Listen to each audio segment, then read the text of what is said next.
स्वागत है आप सभी का आपके अपने चैनल एकलव्य एजुकेशन सेंटर की इस नए वीडियो में।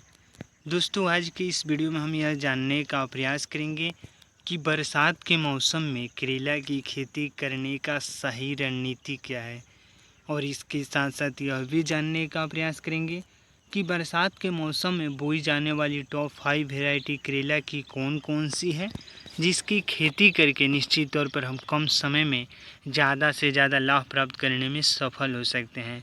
तो चलिए इस बेहद ही महत्वपूर्ण वीडियो की शुरुआत करते हैं।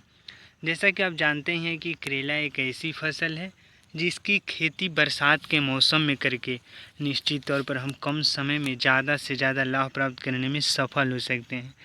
लेकिन अपने करेला की फसल से कम समय में ज़्यादा से ज़्यादा लाभ प्राप्त करने में सफल तभी हो पाएंगे जब हम सही रणनीति के साथ करेला की फसल को उगाएंगे। यानी पहले अगर अच्छे तरीक़ों से एक बार हाइब्रिड वैरायटी का चयन कर लेंगे और उसके बाद अगर करेला की फसल को उगाते हैं तो निश्चित तौर पर हम अपने करेला की फसल से ज़्यादा लाभ प्राप्त करने में सफल हो सकते हैं। जब हाइब्रिड वैरायटी की कल्पनाएं करते हैं तो निश्चित तौर पर हम श्रीराम प्राइवेट लिमिटेड कंपनी का F1 हाइब्रिड वैरायटी का चयन कर सकते हैं। इसके साथ साथ सिजेंटा का F1 हाइब्रिड वैरायटी आता है।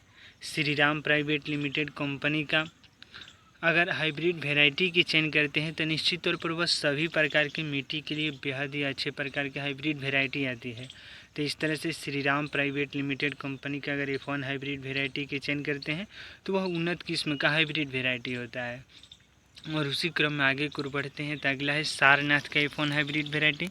अगर इनमें से किसी एक का चयन करते हैं और करेला की फसल को उगाते हैं तो निश्चित तौर पर हम अपने करेला की फसल से ज़्यादा लाभ प्राप्त करने में सफल हो सकते हैं। और इसके साथ साथ यह भी ध्यान में रखना होगा कि हमें अपने करेला की फसल में अच्छे तरीक़ों से खादों का भी प्रयोग करना है। यानी खाद के रूप में हम नाइट्रोजन, फास्फोरस, जाइम, जिंक जैसे खादों का प्रयोग कर सकते हैं।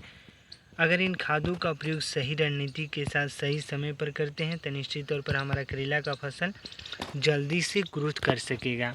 और इसके साथ साथ जैसे ही हमारे करेला की फसल में फूल और फल लगना शुरू हो जाए उस समय हमें एक बार कीटनाशक दवाओं का भी स्प्रे कर देना है। और जैसे ही कीटनाशक दवाओं का स्प्रे करेंगे तो निश्चित तौर पर हमारे करेला की फसल में जितने भी फूल लगे होंगे वह पूरी तरीक़ों से फल में तब्दील हो जाएंगे।